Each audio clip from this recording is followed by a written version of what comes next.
So I would like to call on to ensure is open.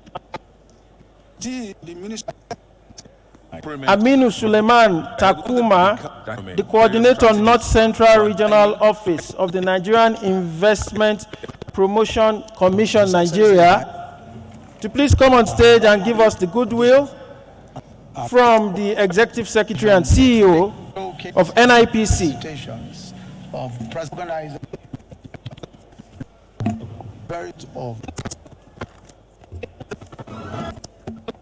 And your corporate is Mr. Aminu Suleiman Takuma here?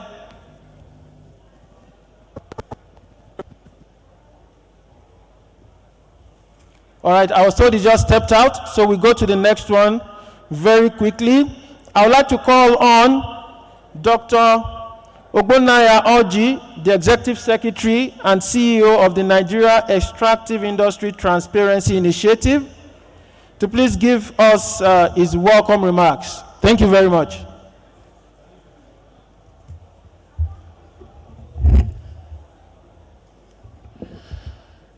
Well, the Honorable Minister of Mines and Steel Development, reflecting backwards, Mr. President, represented by the Vice President, the Honorable Minister of State, Mines and Steel Development, member of our board and the Permanent Secretary, Federal Ministry of Mines and Steel Development,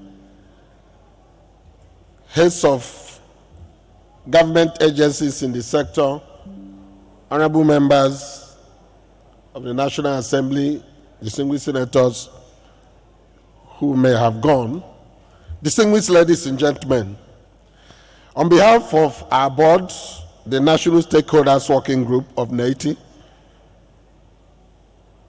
members of staff and management, I bring you one greetings.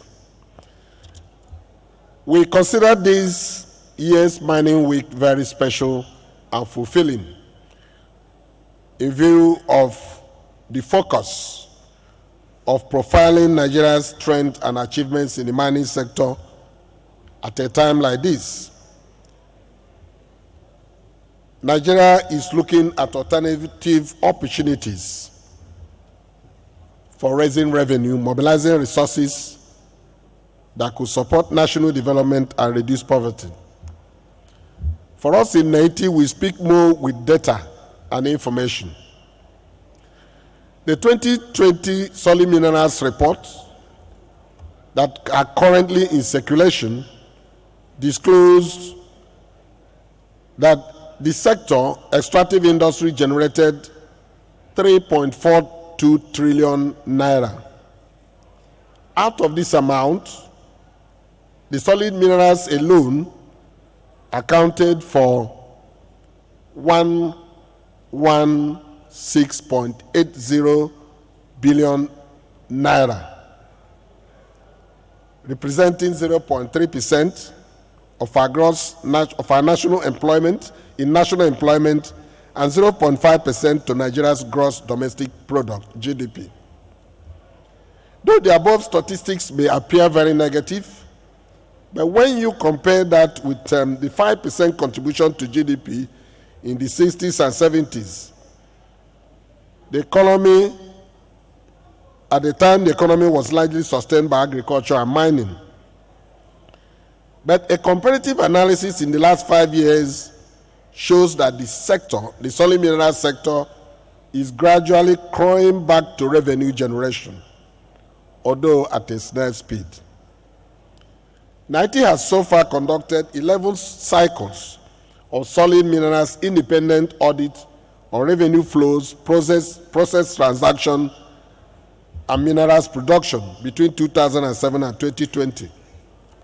Our tabular representation of revenues that have flown into the sector shows that in 2007, the sector contributed only 8.19 billion. And we have the figure down to 2020. In 2020, which is last year, the solid minerals contributed 116.91. And between 2007 and 2020, the solid minerals sector has contributed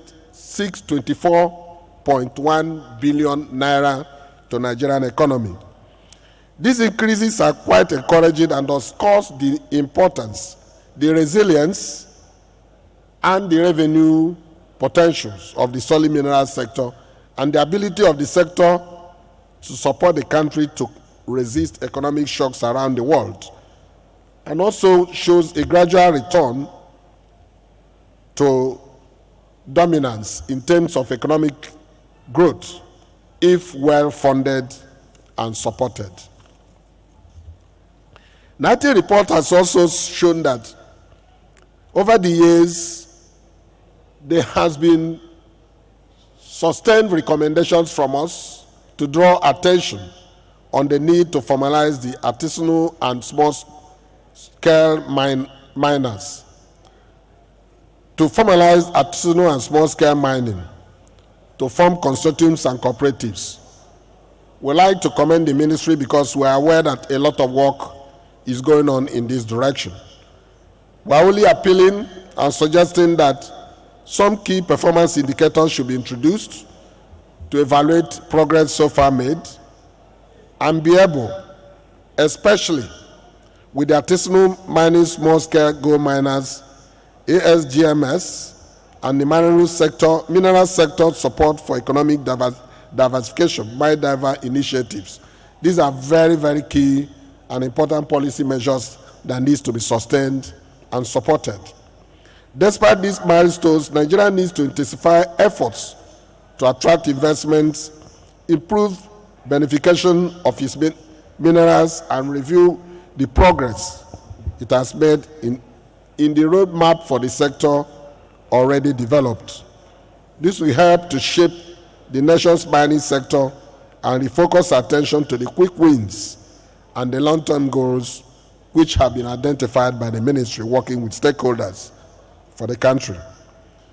From the work NITI has done, we are appealing and suggesting that there should be a second look at the existing law in the sector, the 2007 Nigerian Mineral and Mining Act. Our call became necessary in view of the urgency to have in place a law that has and creates opportunity for easy access and participation of the private sector, and a law that is attractive to equity investment by corporate organizations through flexible legislation that would be more suitable to harmonize and unite the various interests of the three tiers of government, local government, states, and federal.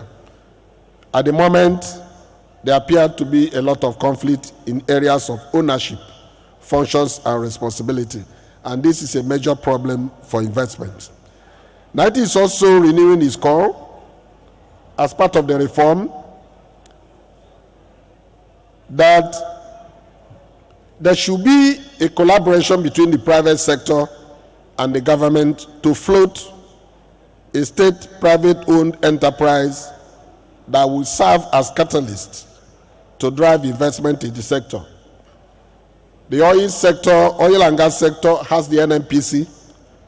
The solid mineral sector at the moment has none. And I'm happy that the former governor of Niger State and the chairman of the Solid Minerals Committee in the Senate gave some insights on what is going on in terms of legislation to create such a company. We welcome this development and think it should be something pursued vigorously before and during the life of this administration. As a critical stakeholder in this sector, I hope that the Mining Week currently ongoing will be able to identify other challenges faced by the sector, provide outstanding recommendations and guidance on how these issues can be resolved. We in NITI will continue to work very closely with the Mining Cadastral Office, the Ministry of Mines and Steel Development, and all other relevant agencies in that sector to expand the opportunities, maximize risks, and provide necessary information and data that will guide successfully the ongoing reforms. On this note, I would like to thank the entire team that are behind this conference for the opportunity of this invitation.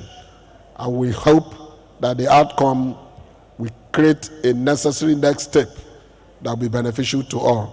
Thank you very much.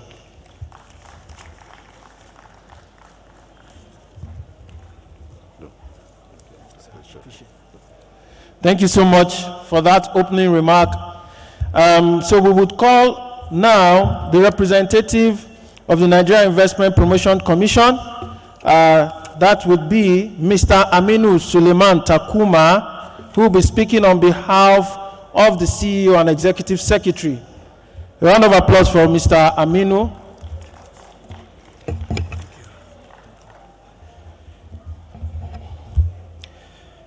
Thank you. And I stand on all protocols. This is a goodwill message of Hajia Sarah to Umar. I will be reading on her behalf.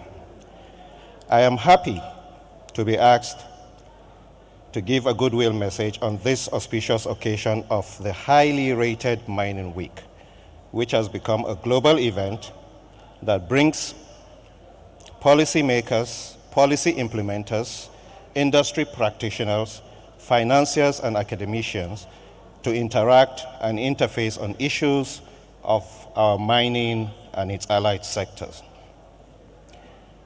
Nigerian industrial development was greatly enhanced by the mining sector. The mining sector contributed over 12% to the national GDP between 1965 to 1967 and engaged over 2 million workers across the sector value chain. Coal led to the establishment of rail infrastructure, the Port Harcourt seaport, and a power plant in Ojiri River. Tin led to the establishment of the latest smelter in Africa in Jos, and a power plant that supplied and still services some parts of the north-central zone of the country.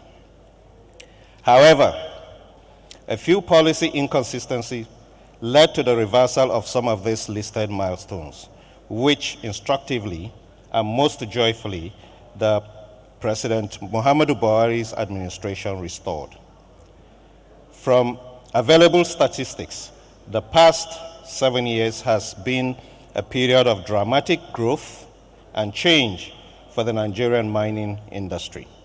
This interest, which is primarily driven by the world-class policy of the government, is fueled by the country's rich and diverse geology.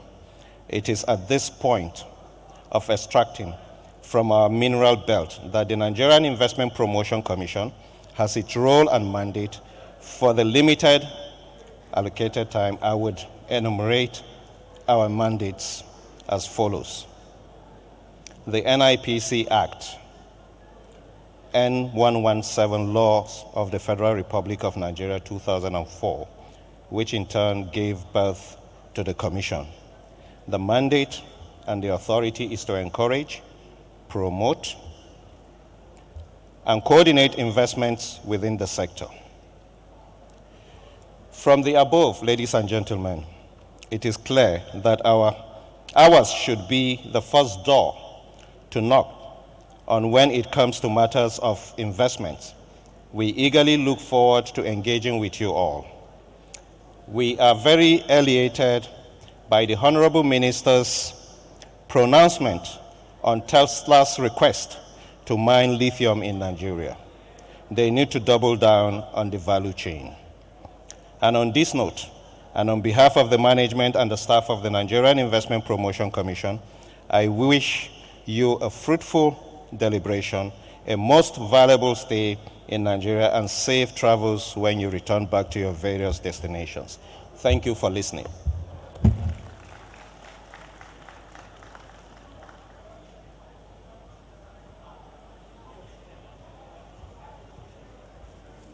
Thank you so much for that opening remark as well.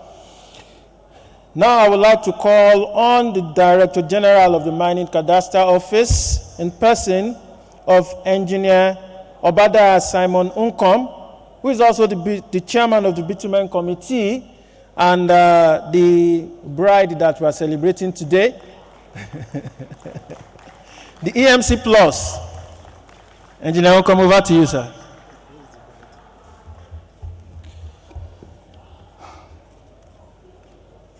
Permit me to stand on the already established protocols.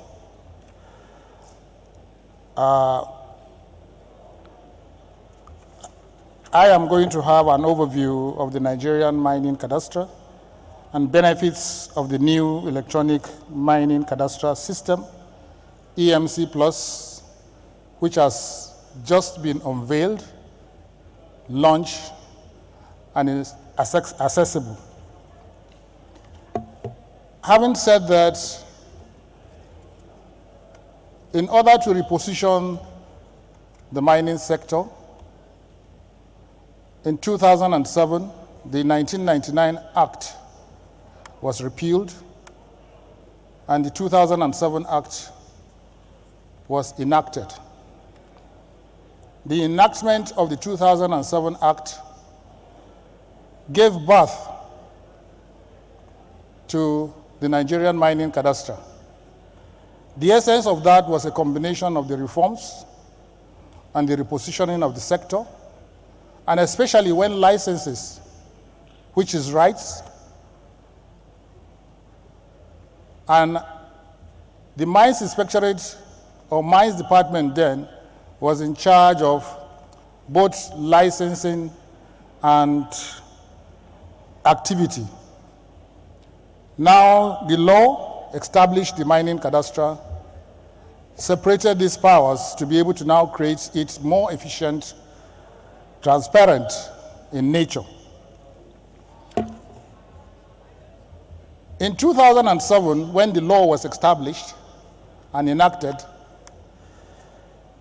the mining cadastre started by making sure we have a vision and a mission. Without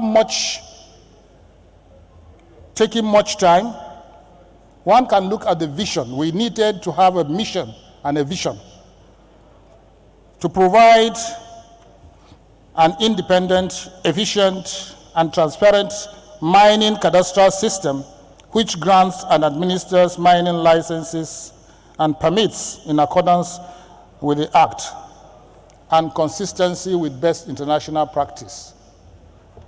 And we also had a mission.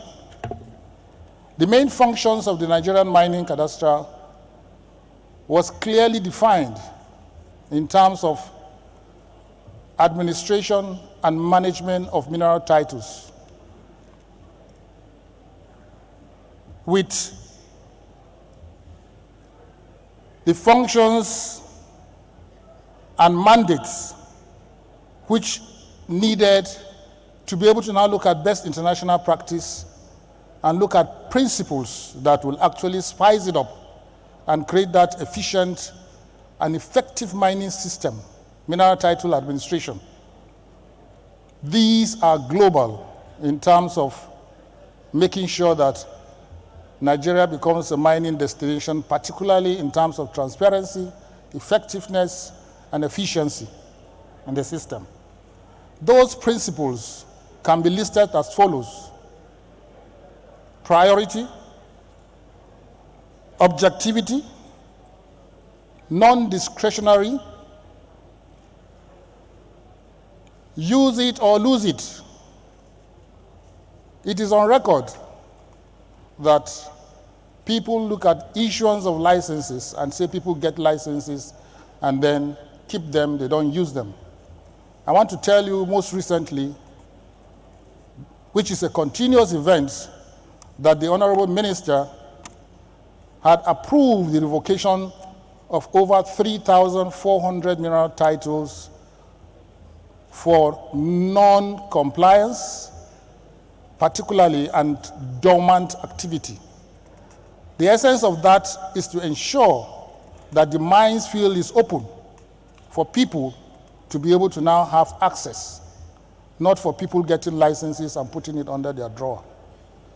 One will look at it and say, you revoke titles, what are the procedures? They are clearly spelled out in the law. We give you a notice of defaulting, and then we give you 30 working days, 30 days to be able to now remedy the effect. If it is an annual service fee, you might decide to remedy it on the 29th day. You have remedied it.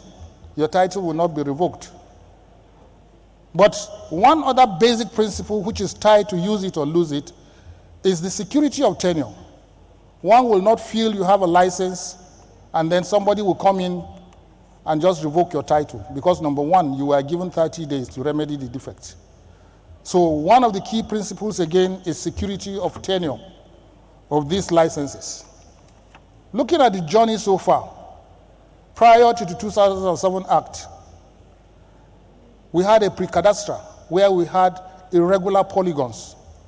And that gave birth in 2007 of what we call the cadastral system, 15 seconds by 15 seconds, which is averagely about half a kilometer by half a kilometer, which is one cadastral unit.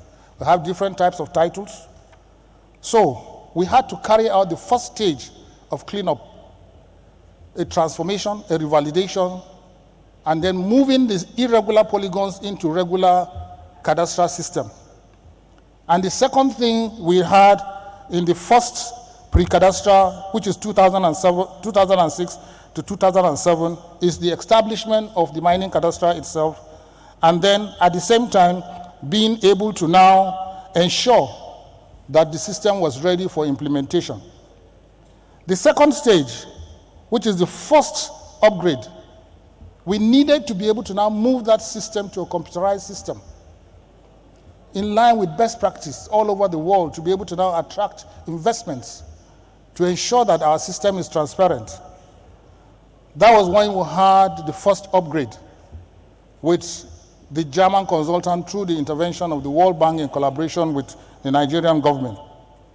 And those ones were able to be done, and the system was computerized during that first upgrade, which was 2007 and 2010.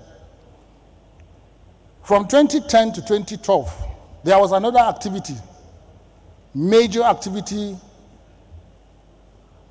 that is the enactment and then the mining regulation itself came into birth. Literally, in a layman's point, you can say the act is made in a way what to do, that is what the act tells you. Then the mining regulation tells you how to do it. It came into being in 2011. So having gotten that in 2011, there was a need to be able to now carry out another second upgrade of the system. Remember, the cadastral works in line, the workflow is in line with the provisions of the Act. There's no workflow process that is not tied to the Act. And the law clearly spells cadastral can sue and be sued. That was the second upgrade. The third upgrade is the one that we are in now, which started in 2018, whereby the system needed to move from computerized system to an automation and a migration to online. Moving online needed to have some other subcomponents. And that is where we are, and up to this historic event of the unveiling, which simply meant the system, we started the issue of the upgrade to an online system to make it convenient and be able to now attract a lot of things. I will mention briefly the benefits. This has brought us to this point, and the system itself, that is the journey so far. And we started operating the system, this online system, internally in December 2021. So one can say we have been able to now spend about 11 months or thereabout. What was the essence? The essence was to be able to make sure we have a sustainable system whereby we don't just want to launch like that and have a system that is defective or whatever.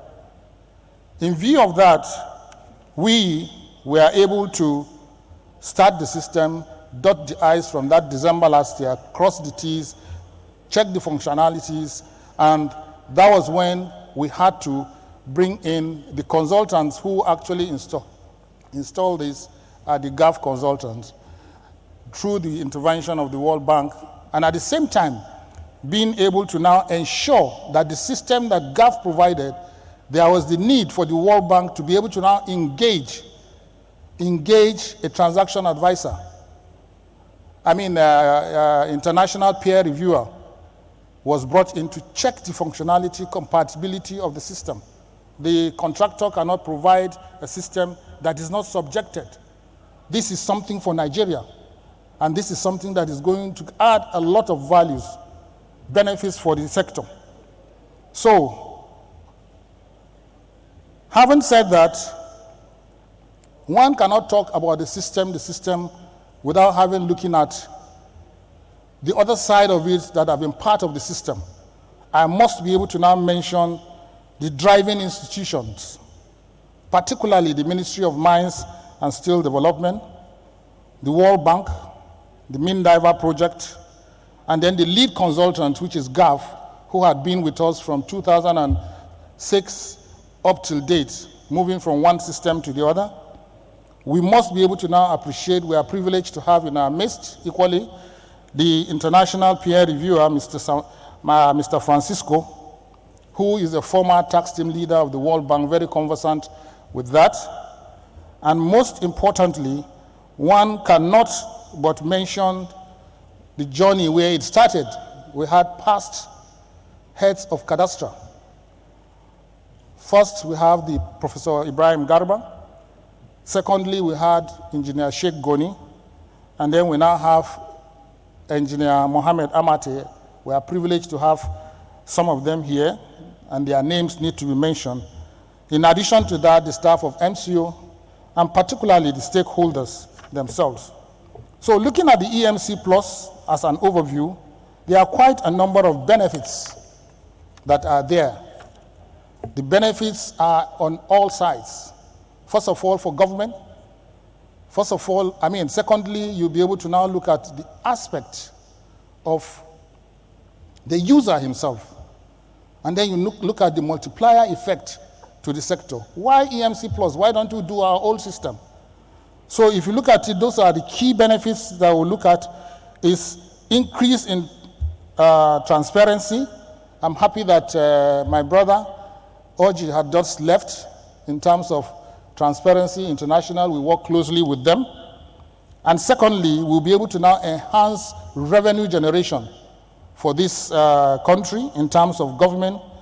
We'll be able to now attract foreign investments. And then, most importantly, again, sharing of information.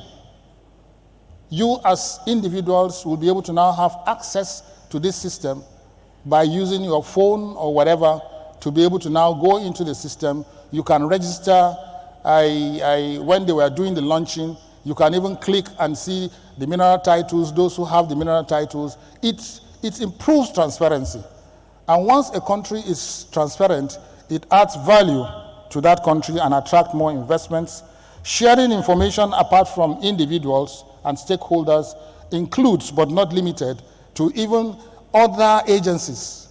Geological Survey, Mines Inspectorate, just name them. Even the security agencies. They don't need to ask us who is the owner of this title. EFCC, without having to be specific, and a number of them.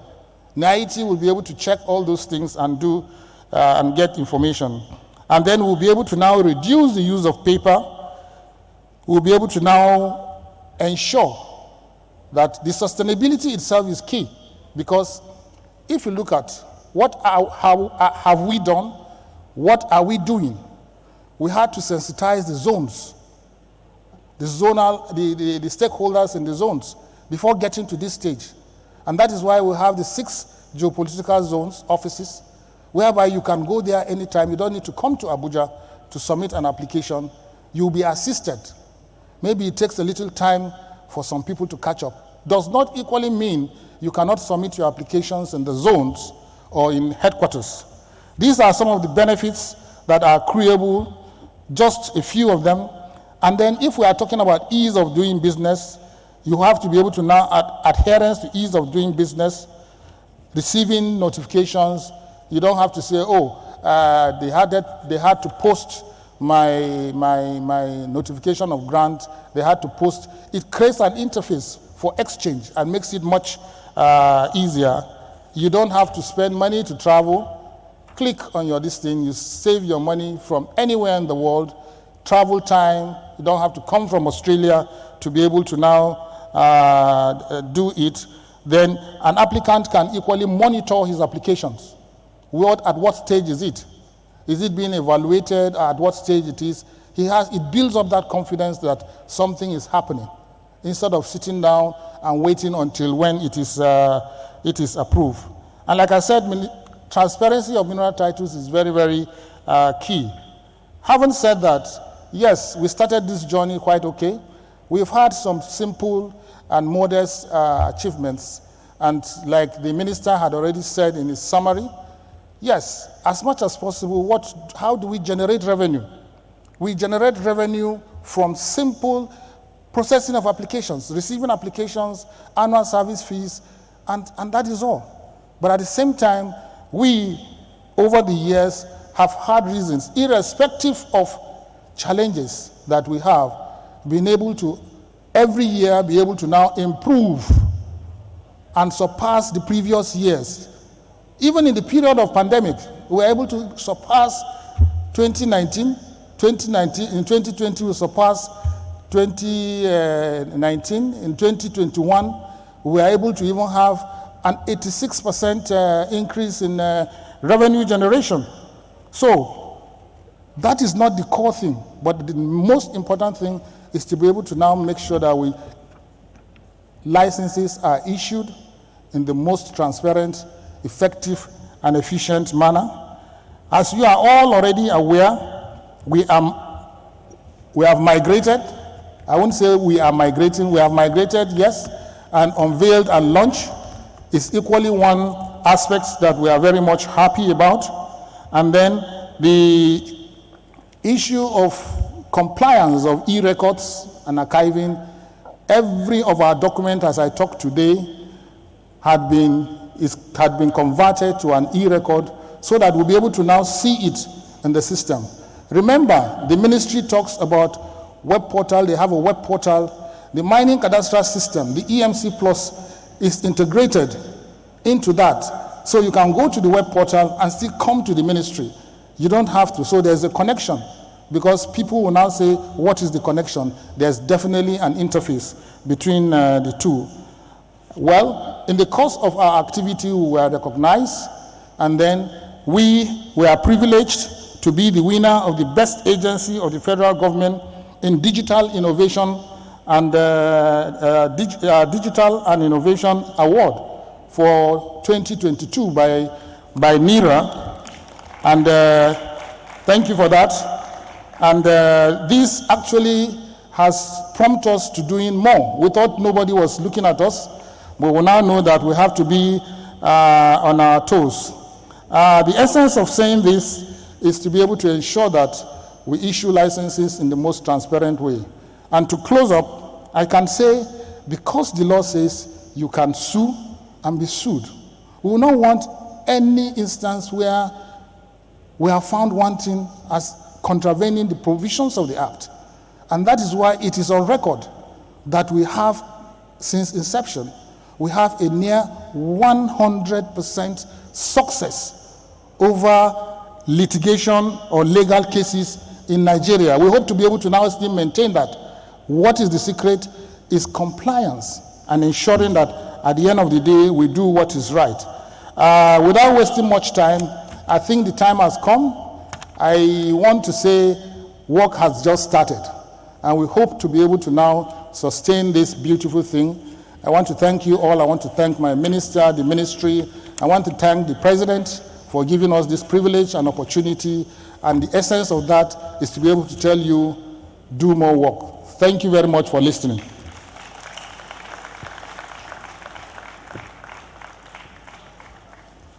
I think I need that round of applause to be louder. This is the EMC Plus. This is changing the face of the sector. I think it's very exciting times for the industry. And thank you so much, Engineer Oncom, for that remark.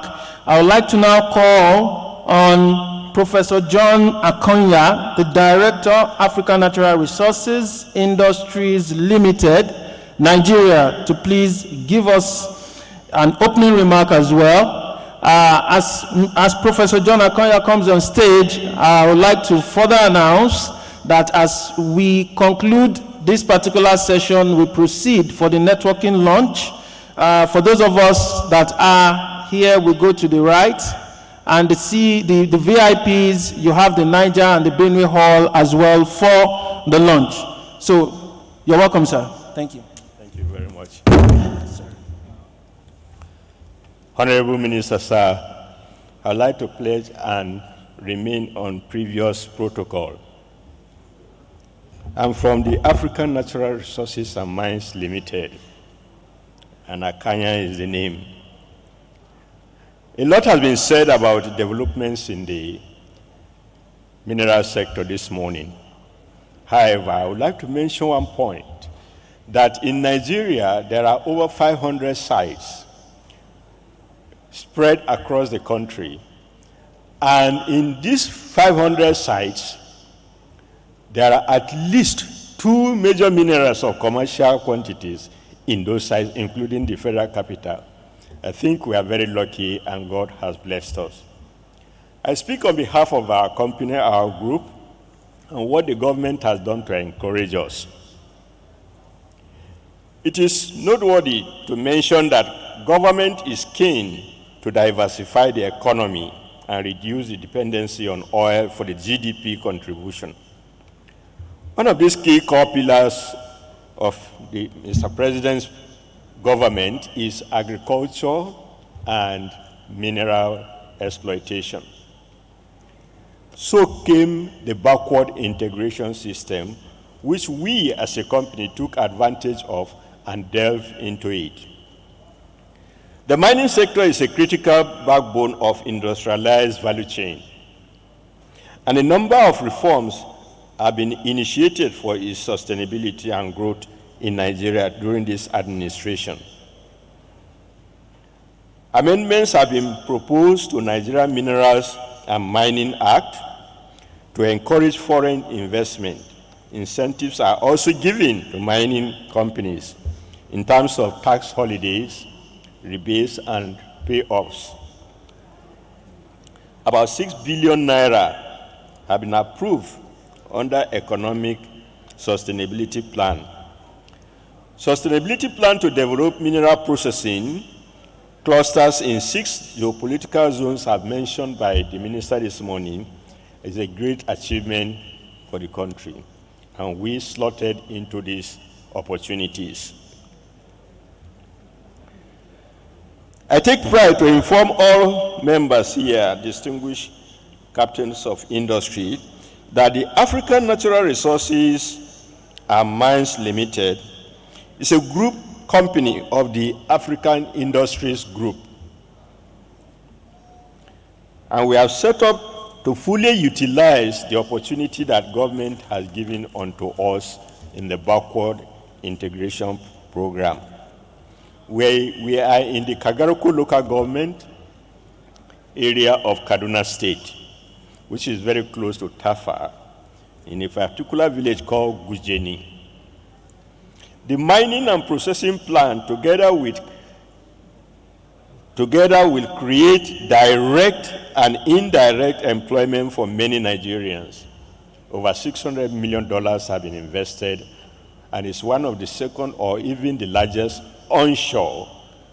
Maybe the one offshore may be greater than us, but onshore, this is the courage we have taken to put money down for this program.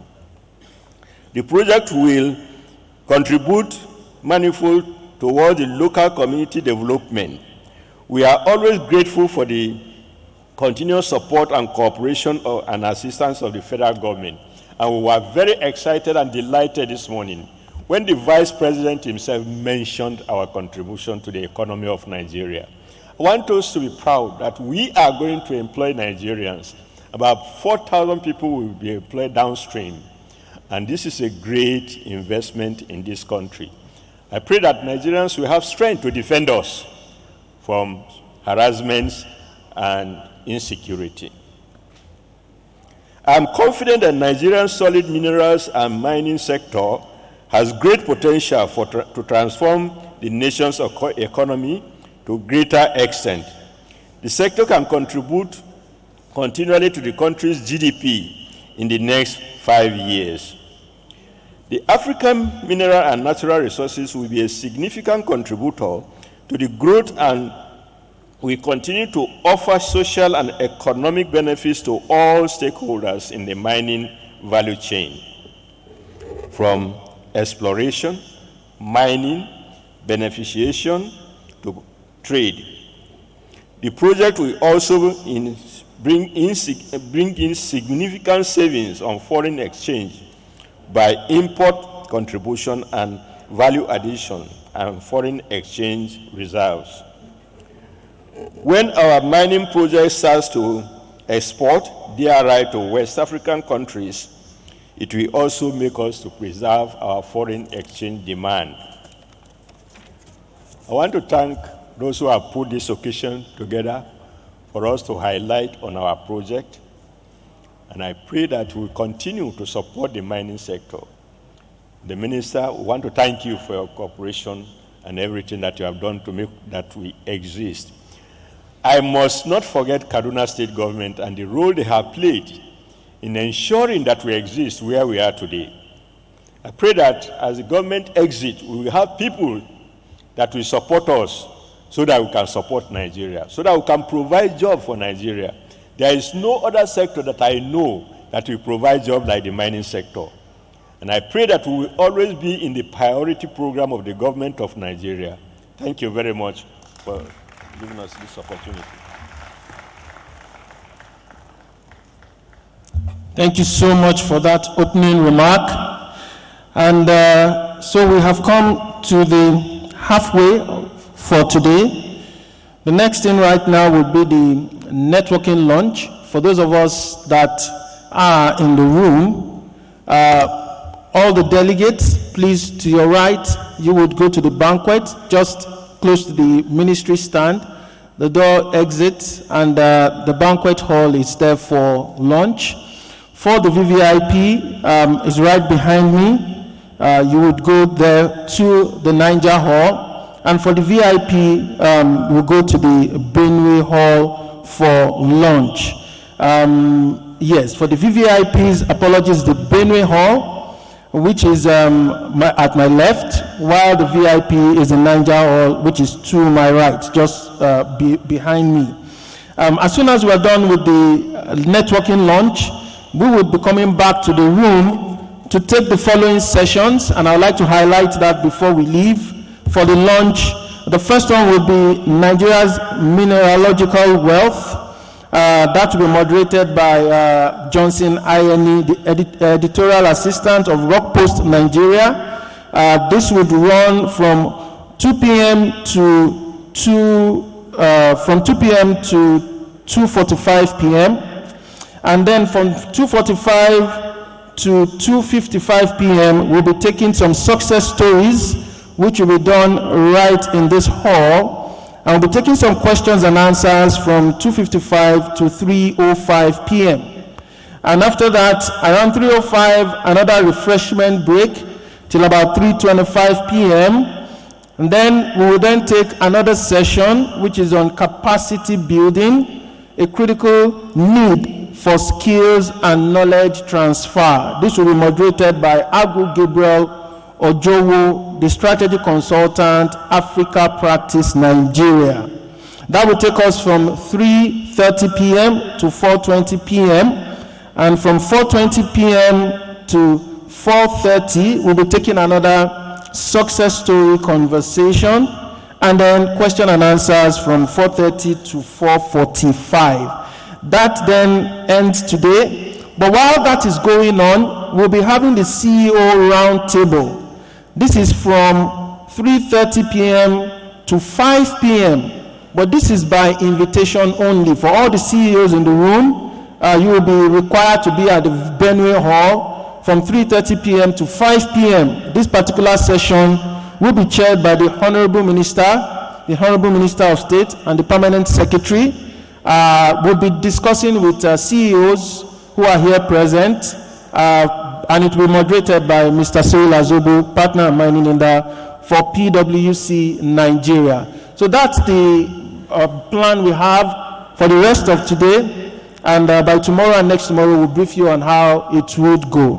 Thank you so much for your patience and for being here. Once again, we'd like to encourage you to please go for the networking lunch and be back here by 2 p.m. for us to start the next session. Thank you so much once again, and we will welcome everyone. Thank you.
Thank you.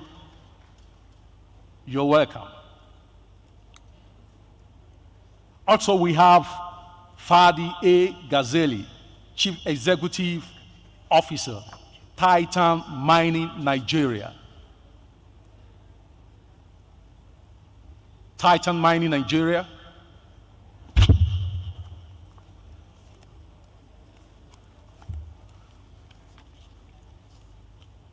Most of the people are not.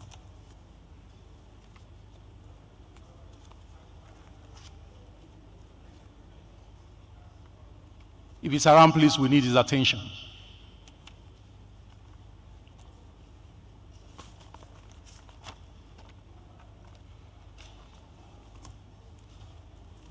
Well, we have specific time for this session, and we are going to start straight away. Good enough, we have our DG NGSA on seat, and at the same time, we have one of the policy makers in the industry. Before we start, I'd like you to just tell us about yourself and your title and where you are, what you do.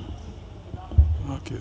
Thank you very much, and good afternoon, the Honorable Minister, distinguished guests, ladies and gentlemen. My name is Dr. Razak Garba, and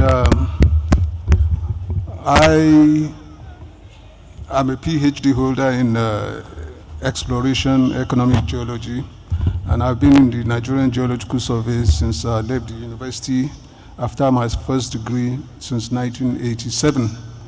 I rose through the ranks to become the director of Economic Geology Department in the NGSA, and subsequently, January 2019, I was appointed as the Director General. And I've also been, or I am the chairman of the National Integrated Mineral Exploration Project, a flagship project that was designed by NGSA to accelerate the generation of geoscience information for the industry. And the project has been completed and the reports have been submitted. Thank you very much. Thank you very much, sir. Also, I would like Nigerian Income to tell us about yourself in a minute. My name is Engineer Obadiah Simon Nkom, the Director General of the Nigerian Mining Cadastre. Privileged to be the chairman of the Bitumen Implementation Committee. On the professional side, the immediate past president of the Nigerian Mining and Geosciences, which is the umbrella body of all professionals in the mining sector. We have quite a number of things to talk about, but I will limit that introduction to the 1 minute you've given me for that aspect. Thank you. Thank you, Engineer. You're welcome. Also, Mr. Fadi, can you tell us briefly about yourself, just in a minute? Thank you very much. My name is Fadi Abu Ghazali. I'm the Chief Executive Officer of Titan Minerals. We are basically an indigenous Nigerian company that operates in the exploration and mineral business in Nigeria. We have a very large team of professionals that work or that are focused mostly on mineral exploration, exploratory drilling, geophysics, geological consultancy in general. I'm honored to be here. Thank you. Thank you. Mr. Halmi. A pleasure. I'm Abutal Amin. I'm a mining entrepreneur basically for quite some time until I consulted with the Ministry of Mines and Steel Development in policy development and strategy. What we discovered was that there was a big gap between those who are operating the policy and those who the policy is being operated for. So there must be an understanding of the two. Government officials, their main job is to operate policy.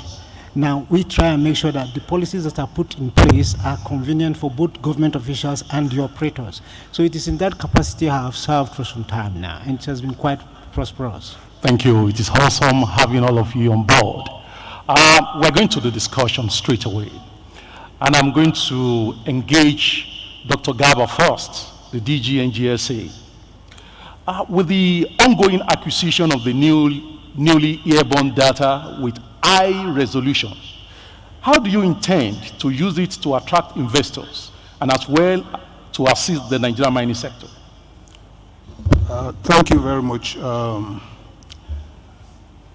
Geoscience data generation does not have an end, because if I ask you as the moderator, when will you say a country has acquired enough data? It doesn't stop.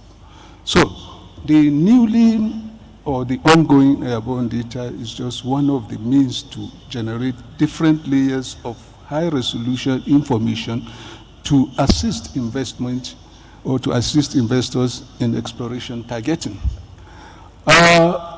The new airborne we are trying to look at was decided upon after reviewing information we had from the last airborne data set, integrating this with geological data set we have in Nigerian Geological Survey, geochemical data set, and we felt if we get more information of high resolution, we'll be able to achieve more exploration targeting, which invariably at the end of the day will assist the investor.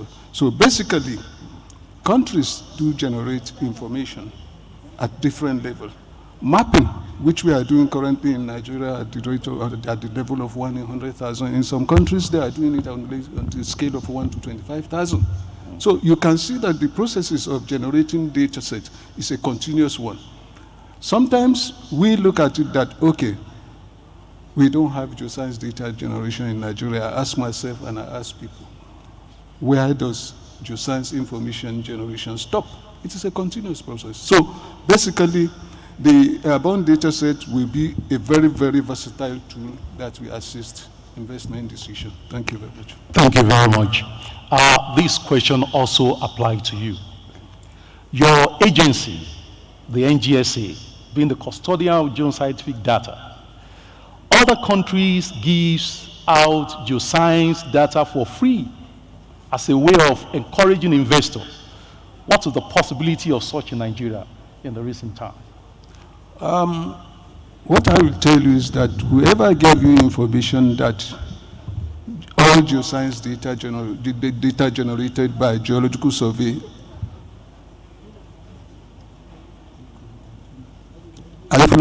all geoscience data generated by geological survey are given for free might not be totally correct.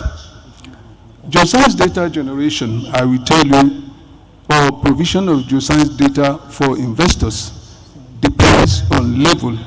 Generic information, maybe regional data set and so on and so forth, may be made available to individuals for free. But data for exploration or targeted exploration is not for free. If you take, for example, why is it that even in most mining acts, companies that do generate their information, before they are asked to render it to the necessary authorities like geological surveys, it will take some years, maybe 5, 6, 7 years. So I can understand. A country like ours that we are just starting, yes, we have some data set like regional maps, structural maps, and so on and so forth. We provide this for free. If you want it, we can give it for free. But targeted exploration, where significant amount of money has been spent on drilling, trenching, and so on, worldwide, it is not given for free. Thank you very much. Thank you very much. If you take a very cursory review of the ministerial address this morning, yes, it made mention that by the time we have e-data, that it to be easily accessible by all. Does that correlate exactly with what you are just saying? Yes. Some data can be accessible, and the development which we are working together with the MINDAVA and British Geological Survey to create what we call the National Geodata Center. This National Geodata Center, when it becomes active, will address most of the issues we are saying. We have different layers of information and at different level of security. So at that point in time, some data set will address this issue, and you will see that some of these data sets, but then come to us. Most people who come to us, we tell them, this data we can give you for free, this data we can't give you for free. Don't forget also, Nigerian Geological Survey is meant to generate some revenue. We have bulletins, occasional papers, which we sell. These are data. So all data cannot just be said free of charge. It's not possible. Thank you. Yeah.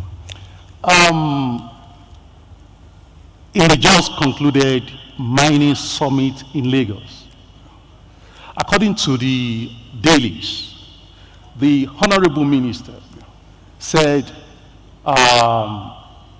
the NIMEP activities has consumed $50 million. Out of 44 minerals, 4 of these minerals have been explored. I don't know if there's an added information on that. 5. Okay, 5 have been completely. 5 mineral commodities were considered. Now, I'd like to ask, these 5 minerals, are they proven? To some extent, some of them we have been able to prove that the minerals are there. But then, I will tell you, carrying out exploration up to proven level requires humongous sum, and that is why most companies could not even go forward in the country. But what I will tell you is this: some of the successes we achieve on the NAME program is this, that one, we have been able to identify new mineral commodities, we have been able to identify tracts of mineralization.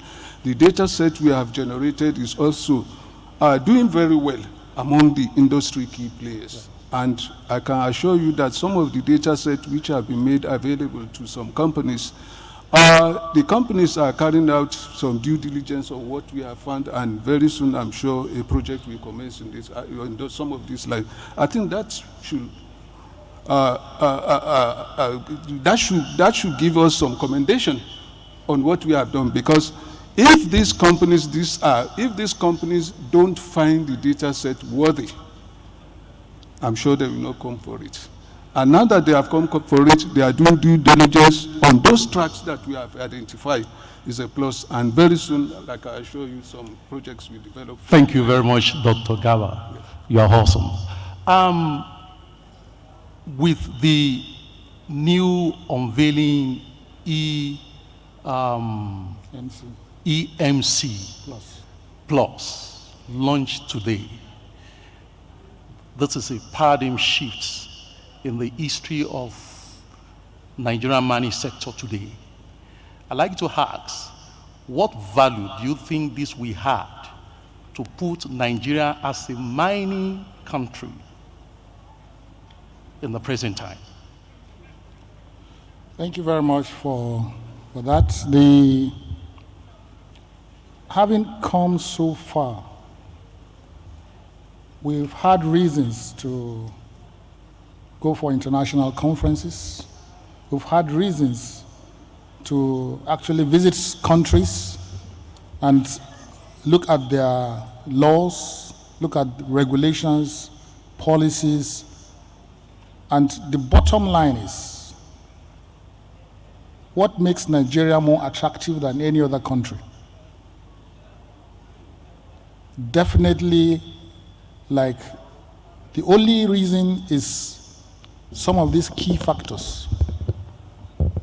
Nigeria is a mining destination, and we must be able to now have the good laws, comparatively, policies, and a number of things, which brings me back to mineral title administration. Some of the key principles when we talk about international best practice is Nigeria transparent enough in terms of their title administration? Does Nigeria have security of tenure in their licensing regime? Why must we come to Nigeria? So there are basic benefits that are accruable from this system, and that is why the country decided to be able to now take advantage of it and improve on the reasons why people must come to Nigeria and invest. And at this point in time, it simply enshrines all the components that are needed, particularly in relation to ease of doing business, which we are talking about. Somebody might decide to come to Nigeria because there's ease of doing business, particularly in their own licenses, the ease of the system itself, this transparency of the system, and so many other reasons why you need to come. And you don't have to travel all the way from Australia, Canada, or anywhere to come to Nigeria. You will be able to now see the process of your evaluation or processes of your license transparently, and you'll be able to now ask questions. You'll be able to now get response time. So it makes it more transparent, more effective, and more efficient. And to the country, we'll be able to now have a lot of other benefits, particularly in relation to revenue generation, more foreign investments, and quite a number of things that will add to our economic diversification. Thank you. I will ask you this question. As the DG MCO, presently, mining activities have been suspended in Zamfara State. I'd like to ask, what happened to the title owners when their title certificate expires? The mining cadastre is saddled with the responsibility of rights. And the Mines Inspectorate is shouldered with the responsibility of activity. Activity has been suspended in the Zamfara. Yes. And the rights of mining license holders had not been suspended. People are free by obligations, by the law, to apply for renewals, to apply as the case may be. We don't have any obligation to stop the rights. But for activity-wise, yes, it's been suspended. You see, I want to be very clear about this. I have 5 years on my title, and the 5 years has been expended because of suspension of mining activities in Zamfara State. Are you telling us, or you are telling Nigeria, that those people that hold that certificate, all those years without mining activities, no hope for them? That is why I said you have a license for 5 years. Yes. You come and apply for renewal. Again? Yes. And it's, for instance, if you have a quarry lease, it's 5 years. Continue to apply for renewal. At the point in time that you weigh your values, you weigh your benefits, as long as you hold that certificate, you are to meet obligations in terms of holding that right. And at the same time, we will continue to renew your application until such a time that activity is open for you. But if you get to a point in time where you feel that paper or that license you are holding, you don't have benefits to it, you can as well not renew it. So, rights of an applicant has not been suspended. Activity-wise has been suspended. Thank you, Engineer Nkom. Engineer Nkom is a mining engineer and exploration geologist. Thank you very much. Mr. Fadi, this goes to you. Sorry, I need to clear this. All right.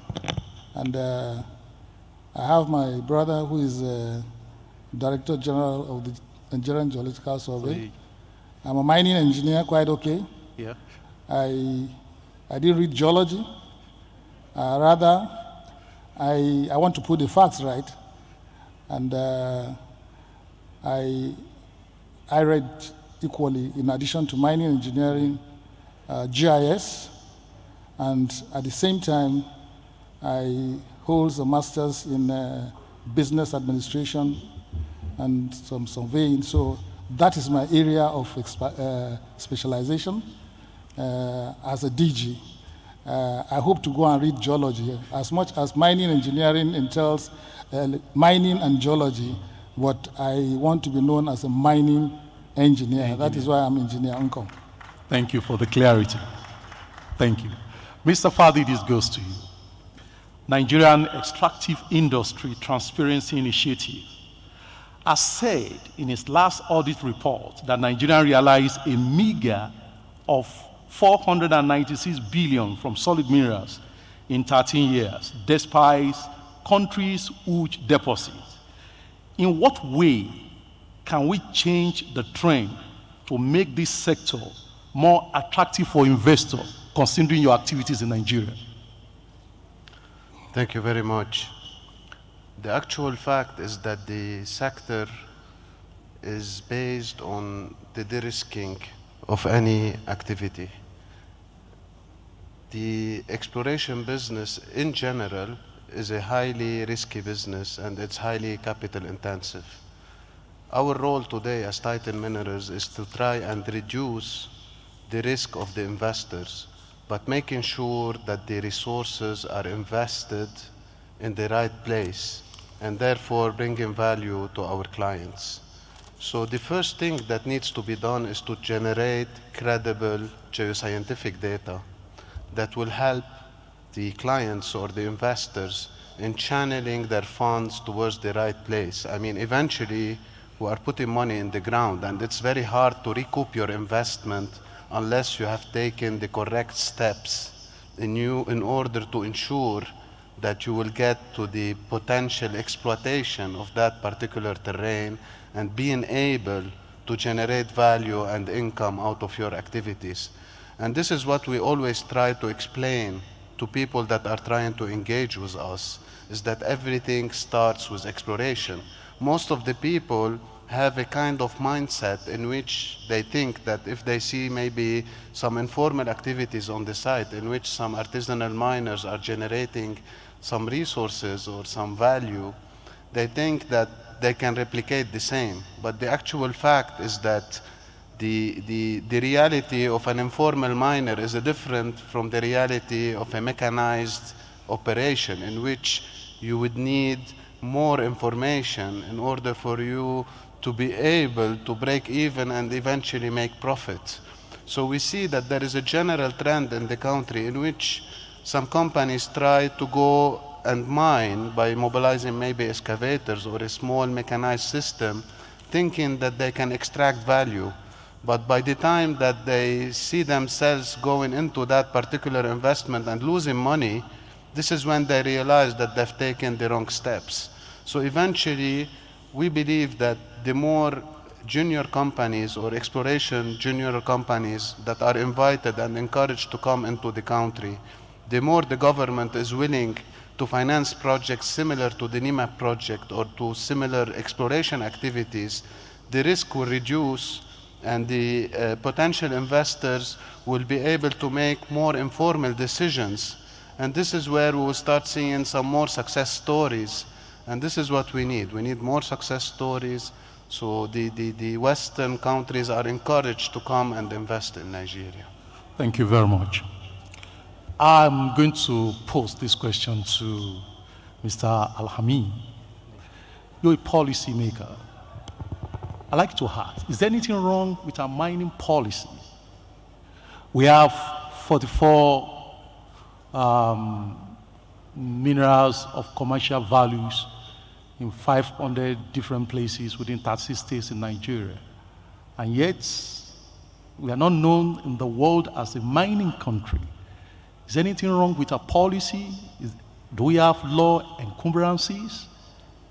Do we need a paradigm shift to put Nigeria in the forefront in Africa? I think you mentioned exactly what we need within the paradigm shift. Yes. But from where? Now, I need you to understand carefully, and in the history of Nigerian mining, from 1906 to 1945, no Nigerian was allowed to have a mining lease. So we did not participate in the nitty-gritty of mining as people. When we were allowed to participate in mining lease, we came in as tributars. And by 1982, when we nationalized the mining companies, it is these tributars that now graduated and became Nigerian miners. Now, he mentioned a word here. Let's deal with the exploration part. Exploration determines investment in mining. All the money spent in mining by the British was not spent by the British government, but by the British individuals who depended on exploration information in Nigeria to invest in Nigerian mining. Now, there is a group of people you call juniors in mining. This is the gap we have in Nigeria. These juniors are a group of people who go about exploration to a particular depth and determine that there is availability of mineral, maybe to 50 meters depth. And then from there, they can sell that information to the majors. Only one particular company has done that in Nigeria in our present history. Mr. Segun Lawson was a junior. He took his money and determined 300,000 ounces of gold in that Segulela project. And by the time he took his results to Indaba in South Africa, the majors were interested. And I said, gentlemen, can you do more exploration to determine more reserves?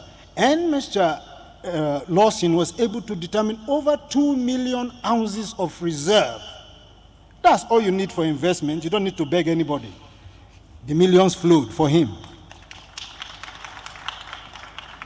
Now, so this group of people called juniors who will take risk to determine that minerals are available are important. Now, earlier today, there was Nigerian Investment Promotion Council here, and you wonder why did they come here? Engineer Garbadia has a duty. His duty is to keep information of every exploration activity, both by individuals and by government. Now, if I as a company carry out my exploration properly under a competent person, competent company like Mr. Fadi's company, then it means I will have logs. My logs must be stored with the NGSA. Based on that, anybody who comes from abroad and says, who are the mining companies in Nigeria, he goes straight to NIPC, and NIPC we go straight to NGSA, and NGSA say, these are the companies we know that have done exploration that you can invest in. That's the major problem we have. People are going about exploration and are doing low quality exploration, non-standard exploration, and they want investment. Those explorations are not bankable. Until you do your logs and store them with NGSA, that is when you can easily get an investment after your exploration. Thank you. From the ministerial address this morning, we have a success story in the mining sector. I'd like everyone on the platform to give a remark as regards that. Yes, sir. From the NGSA. Okay. Yeah. Thank you very much for that question, and thank you very much for what Mr. Alami has just mentioned. That is on the issue of geoscience data in Nigeria. One of the key challenges is what he has identified, that is exploration and mining companies don't remit their information to the appropriate places. So with this, government cannot totally provide all the necessary information for mining. Mining companies in other countries submit their reports, exploration data set, to the Geological Survey where it is used to enhance the geoscience information in the country. Are we doing that in Nigeria? We are not. The Mining Act stipulates that, but are we playing it the way it should be played? Now, going back to the success stories of what we have done in recent times, what I will tell you is this, that the NIME project is on its own is not an end, but it means to an end. What this means is this: we are supposed to use the data set to de-risk some aspect or some commodities that we have identified, and this we have succeeded in doing. This, from the data set we have generated, a lot of, or some companies have come for the data, just like I mentioned earlier on, and the interest on the data set is very, very encouraging, which shows that, of course, the purpose of doing the project itself is being achieved. Take another example. drilling equipment coming into the country, consequent upon the NIMET project. It is quite enormous. What it means is that companies are beginning to understand that you cannot attract any investor without having subsurface data. Anybody that provides information either of his title just based on maps and geological mapping and deep strike, no investor will take that route. If you have adequate information on exploration, you have done drilling, trenching with analysis, then of course you can be sure that people will be interested in. Thirdly, analytical companies. A lot of them are coming into the country now because what this is showing is that a lot of interest is in Nigerian commodities, and we are beginning to get there. I will also want to add that the recent submission that Nigeria has high-grade lithium, I think I made the pronouncement, and it is consequent on some of the results of the project. Thank you very much. Thank you very much. Engineer Nkom, any remark on the success story of the mining sector presently in Nigeria? Going back history lane, like some of your questions that you've asked, is way back 50, 60 years ago, what was the interest of government? It was in the mineral sector. Unfortunately, when we got oil, we kind of abandoned that whole idea.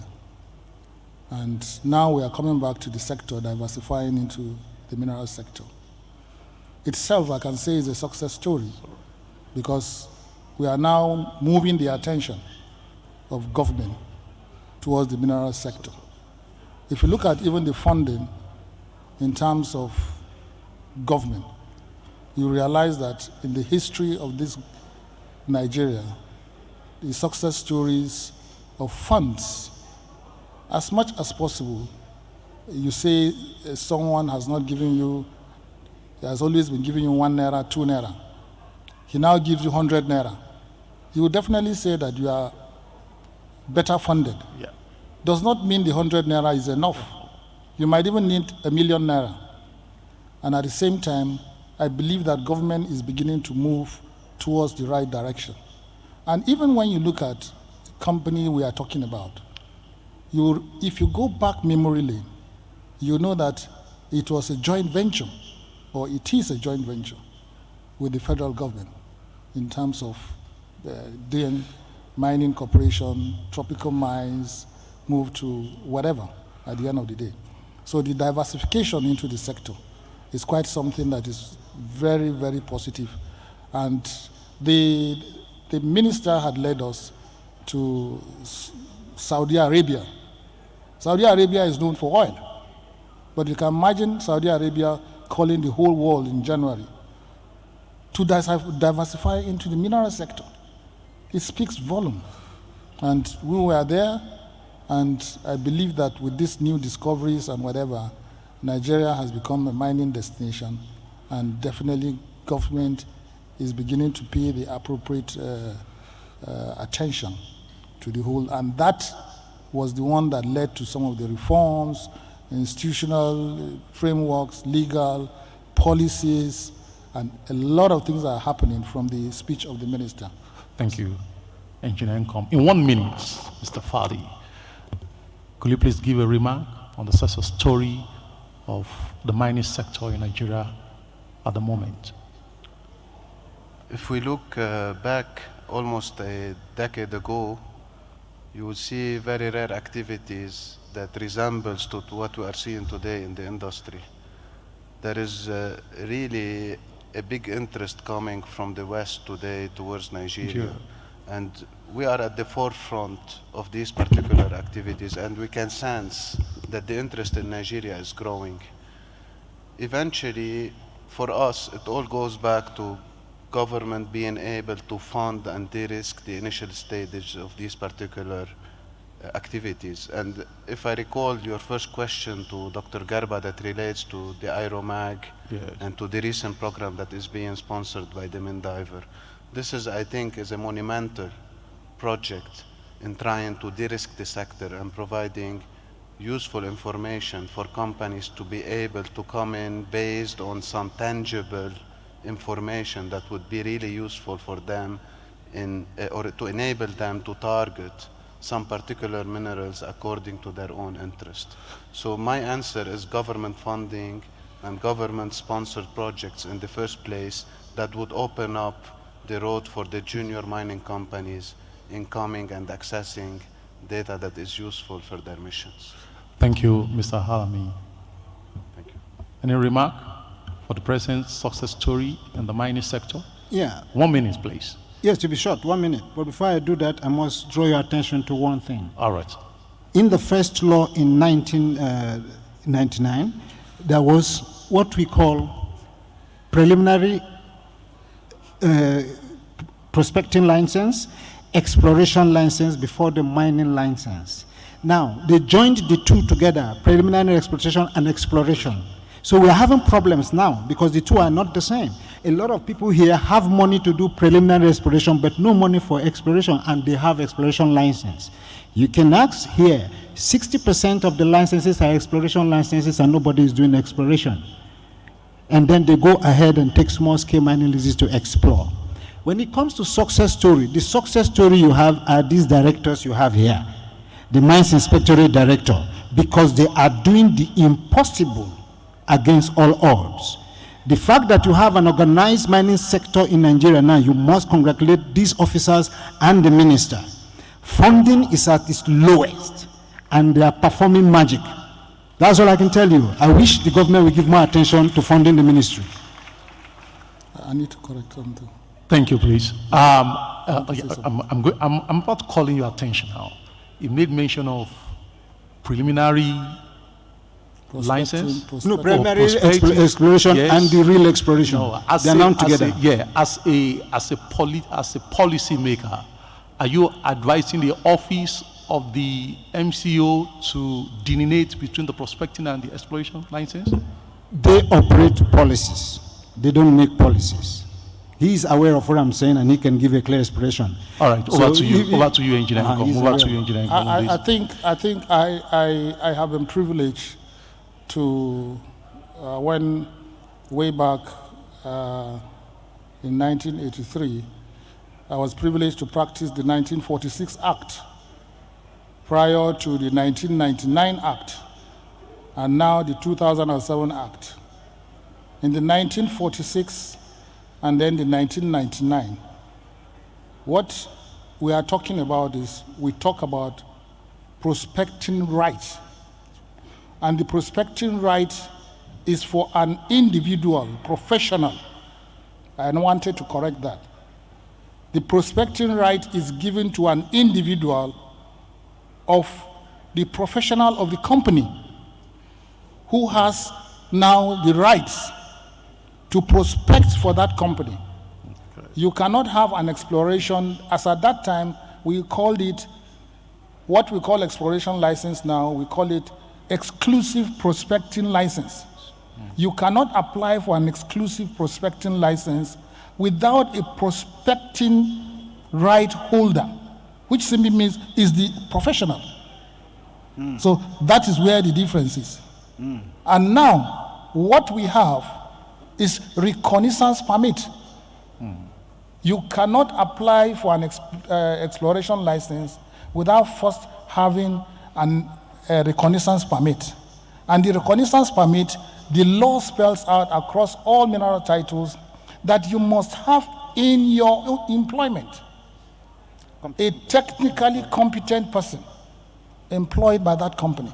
So you see, the prospecting right we are talking about in the 40s, up to the 90s, up to the 2007, has transformed into the competent person registered by COMEC.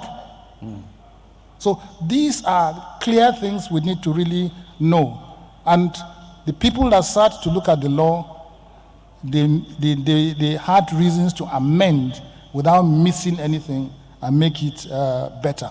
So we are not losing anything, but rather it's just the issue of the names, like I said. Thank you very much, and thank you for your time. At this junction, we want to listen to the success story and the achievements of the success story and achievement by the geotechnology guideline GEO's solution for the mining sector in Nigeria. To be presented. Hi, my name is Jimmy Adcock, and I'm here today to talk about the guideline GEO range. To be presented by Jimmy Adcock, Product Manager, Urban, Guideline GEO UK via video. Please, let's have it now. After this, we'll be having question and answers.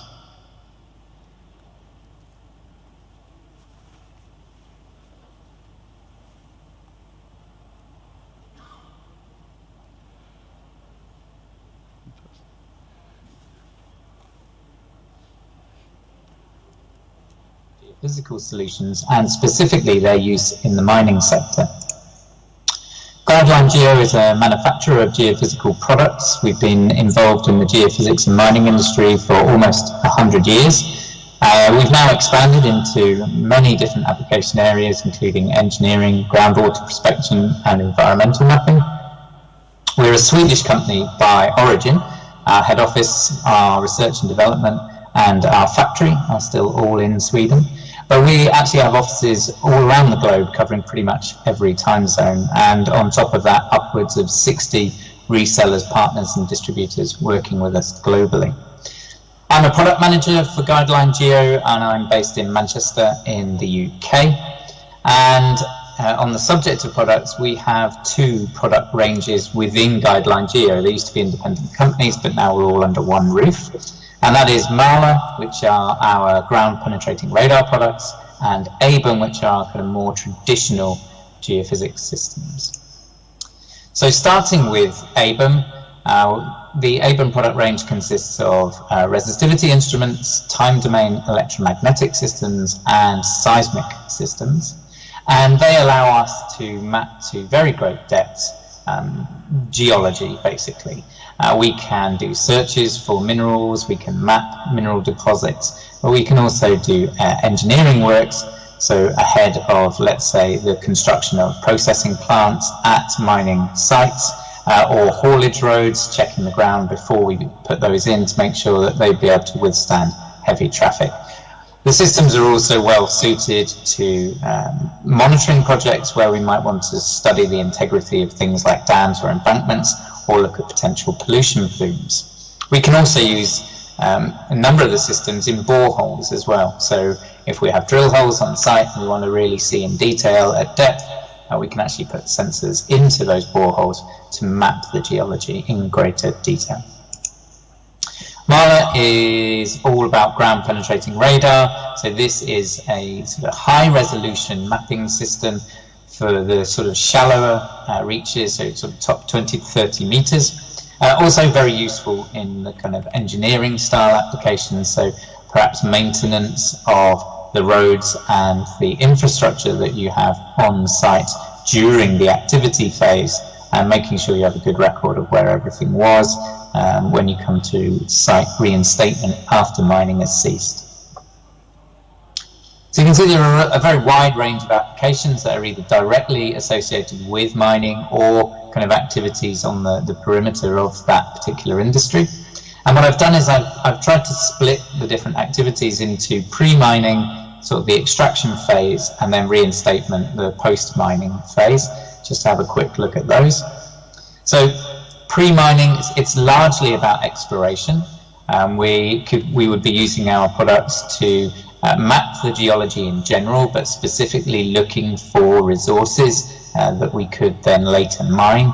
And it might be search, or it might be then after the search where we've done sort of broadly spaced survey over a very large area quite rapidly, going back and mapping the hotspots that we found to see in detail the size and distribution of the resources that we have identified. Other things that we might be interested in are perhaps the rock strength, the host rock strength. So if we're doing underground mining, then will our tunnels hold themselves up, or do we need some kind of reinforcement in there? But also conversely, the strength of the rock tells us about the rippability. How easy is it to break up and remove? Because that will inform us on the size of machinery that we would need, or the kind of explosives that we'd have to use to be able to remove the overburden to get to the resource of interest. We might be looking even at groundwater. We might, especially if we're doing underground mining, we might want to know where the water table is, and therefore how much work we're going to have to do to keep our mine workings dry during the extraction phase. We can also be doing sort of traditional engineering work, so looking at the stability and the strength of the near surface geology and soils, because we may need to put in haulage roads, we may need to build processing plants, we might have to store large amounts of spoil material, and we might need things like earth dams for tailings processing. During the mining phase, obviously it's a little bit more limited, the focus is on extraction, but we might be wanting to map where or predict where we want to go next in terms of expanding the mining, so we might be doing surveys around the edge of the site. Once we've removed overburden, we can repeat surveys to give us better detail of the resource now that we're closer to it. During mining activity, if it's underground, we can use things like GPR to actually look for fractures within the rock and kind of try to predict the strength of the next unit that we'll be working through. The monitoring is very important, looking whether we've got any leaching of sort of pollution, plumes from around the site. Also monitoring the integrity of things such as earth dams and embankments and spoil heaps, or any slopes, natural slopes that might be above the mining works. You know, are we, by the activity of mining, are we making those slopes weaker? Are we at risk of landslide, for example? Post-mining reinstatement, well then it's looking at mapping historical workings that may not have been fully recorded, so knowing exactly where all the tunnels and voids might be. Also looking at the strength of the rock that we've left behind, is it strong enough to build over? Looking at the integrity of the surrounding geology as well. So a very common reuse of mining sites is to use them for refuse, landfill, or storage of highly hazardous waste. And in that case, you want to know about the integrity of that surrounding geology. Will it contain that material, or do we need to put some kind of lining in place? We also then might be interested in, again, continuing that monitoring of any potential pollutants or the integrity of the slopes of spoil heaps and embankments. If we finish with just a quick look at products and how they fit specifically into those tasks, we start with the ABEM range and our walk temp 2. This is an electromagnetic method, so it doesn't require kind of physical contact with the ground. We use wire loops laid out for transmitting and receiving, so it's very fast to set up, and in the largest configuration we can actually map down to 1,000 meters, and it allows us to build up a picture of the geology and the deposits within it based on the resistivity values. So that's what we're trying to map. And that can allow us to make an interpretation of where the different geological layers are, where the water table is, and where there might be, for example, mineral deposits. Very, very fast, takes maybe 20 minutes to lay the equipment out, and then between 5 and 10 minutes to take a sounding. And in that time, we then have information beneath the center of the layout down hundreds of meters. So we can very quickly build up a coarse picture of the geology over a very wide area, and then come back and map in more detail once we've identified hotspots. Mapping in more detail can be done very easily with our terameter. This is our resistivity system. You have an array of metal electrodes in the ground. You run electrical currents through it, and we look at how the flow of current changes in the ground.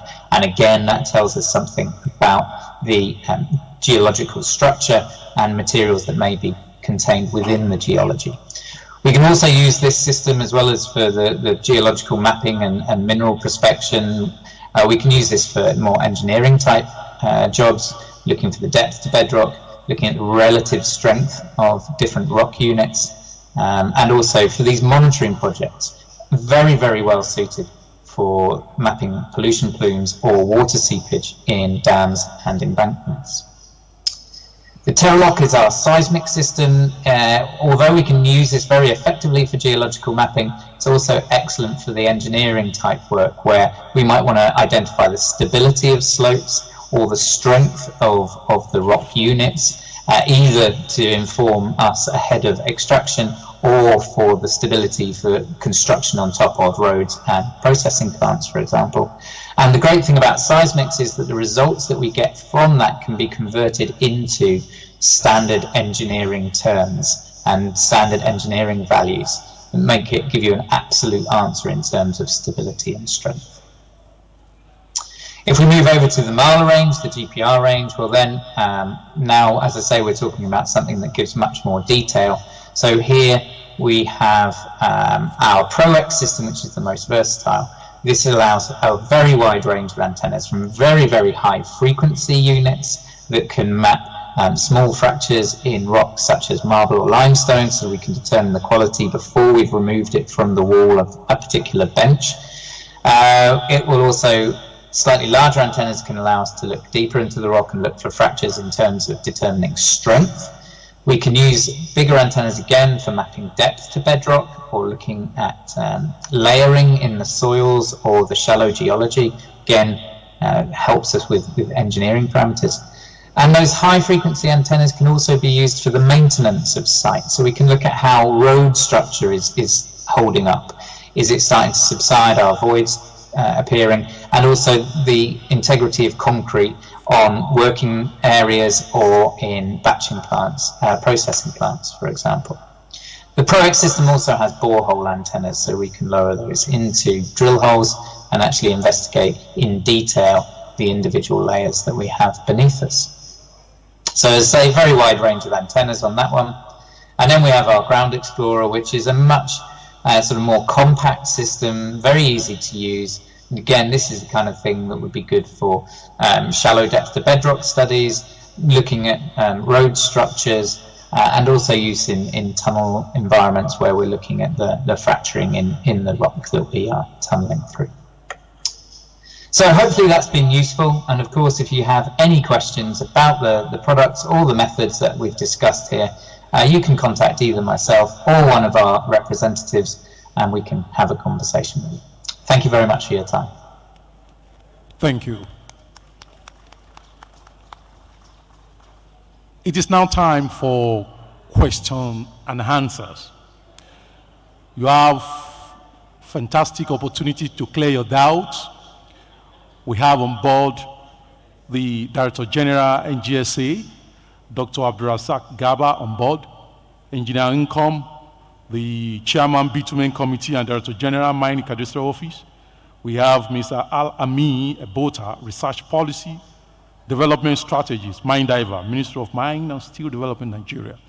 And we have also Mr. Fadi Ghazali, Chief Executive Officer, Titan Mining Nigeria. We have a very short time for the question and answer, but if you have you have reason to ask any question, please, over to you now. Could you please signify by raising up your hands? Have any question? I'm seeing only just one hand. I'm seeing another one. Okay, let's give those twos, please.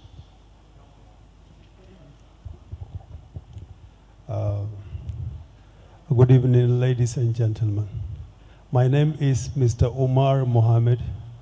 I'm the Special Assistant to the National President Miners Association of Nigeria. My question is directly to the Director General, Nigeria Mining Cadastre. Some of our members in the mining industry have titles in Zamfara State, and the embargo has affected their activities. To date, so many of them approached us about the position of the federal government in terms of the security situation and the prospect of mining, since there are minerals of interest which most of their companies have vested in. Now, today, we are very happy to hear from you, sir, that you can renew titles that have expired in Zamfara State, which most of us are not aware. My question is, can we submit a new application for a mineral title in Zamfara? This is my question. Over to you, Engineer Nkom. I think I have the Honorable Minister here. What you touched on some areas. One is federal government policy, decisions of the federal government. I'm not competent to answer that. The second aspect of renewals, especially when it is right, it is on record that the Miners Association came to the office a few times. We've held meetings, and I'm surprised you say you are not aware a title about renewals. That I am really surprised. But the issue of a new application, no. I can say categorically, we have not, since the ban, received any new applications on Zamfara. But obligations, people have had reasons to modify annual service fee, to pay their annual service fees, meet up with some other obligations that are tied to the license. And I remember during our last meeting, I categorically indicated when you made request of waiver of annual service fees, we agreed and I made it clear that from page 1 to the end of the Minerals Act 2007, there's nowhere that we have seen a waiver for annual service fee based on rights. And it simply relates to a certificate of occupancy of a title over a land. You must be able to now meet your obligations even if there are no activities in that. I think that was quite very clear. And I believe that at the appropriate time, the Honorable Minister might be able to now make a comment on the other aspect of activity if when the time comes. Thank you. Thank you. The second person.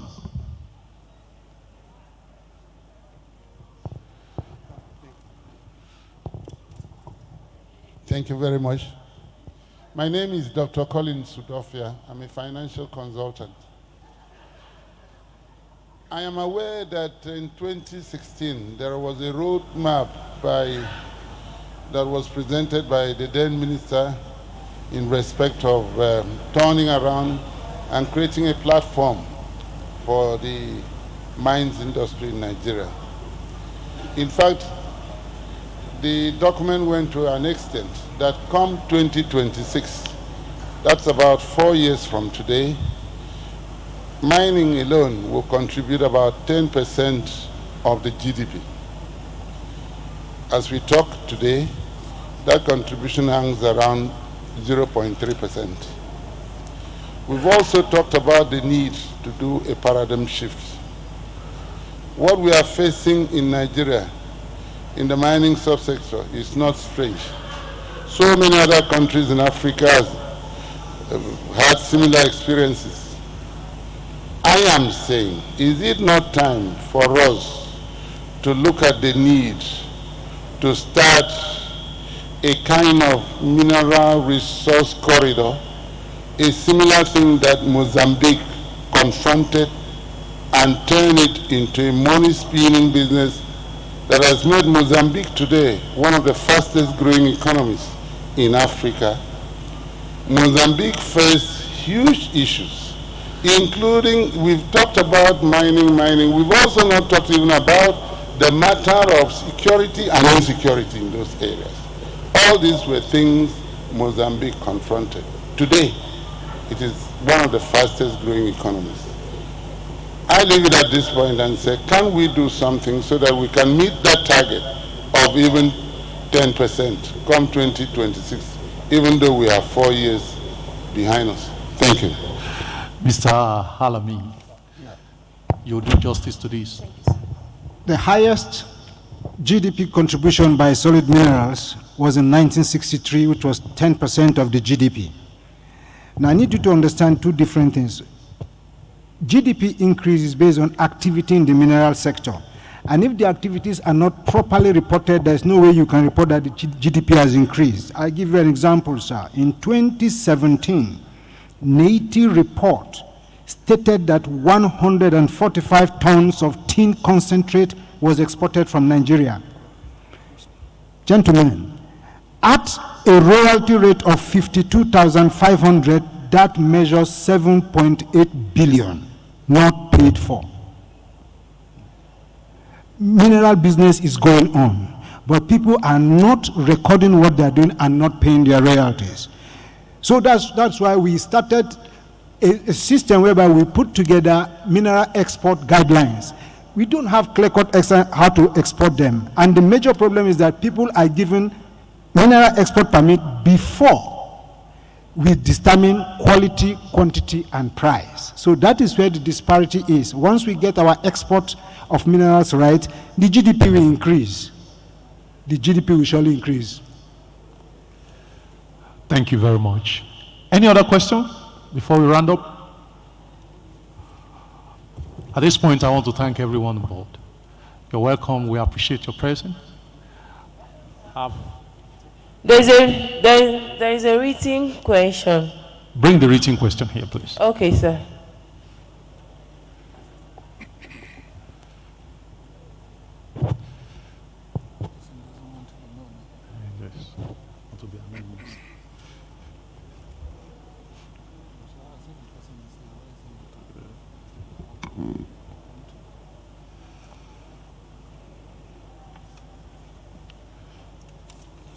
Thank you.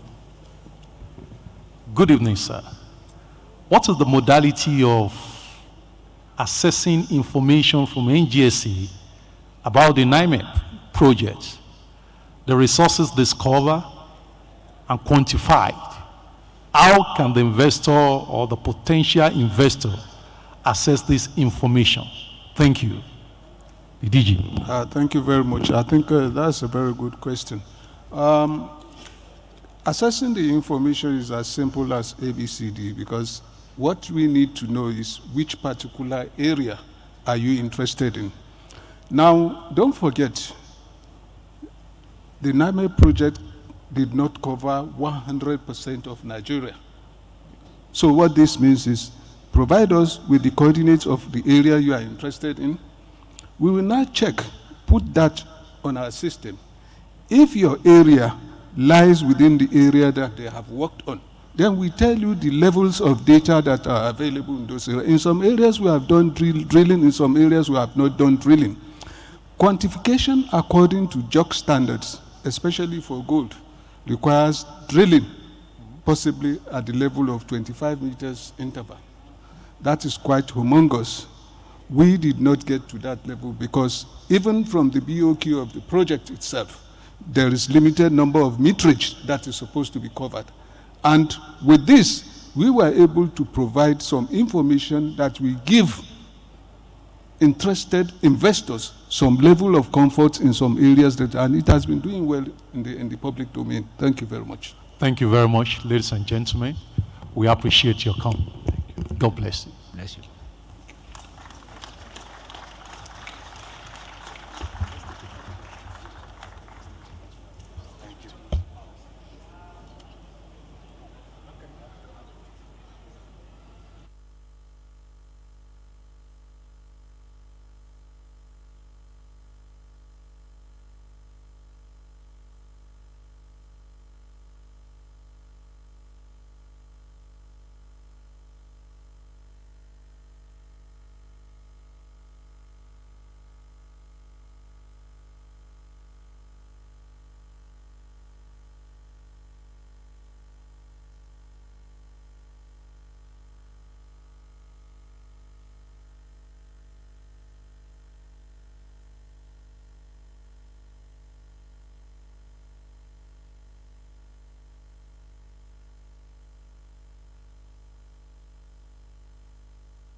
Thank you everyone for this insightful session. Thank you, moderator from Rockpost. That was insightful and very entertaining session. At this point of time, we're going to take a short break for 15 minutes and come back for our last session of the day, which is capacity building, a critical need for skills and knowledge transfer. At 3:30, I would like to invite His Honorable Minister, Minister of State, and the Permanent Secretary, and all the CEOs in mining to please join them for a private meeting in a Benway Hall. Can we please all take a break, 15 minutes, and be back soon? Thank you.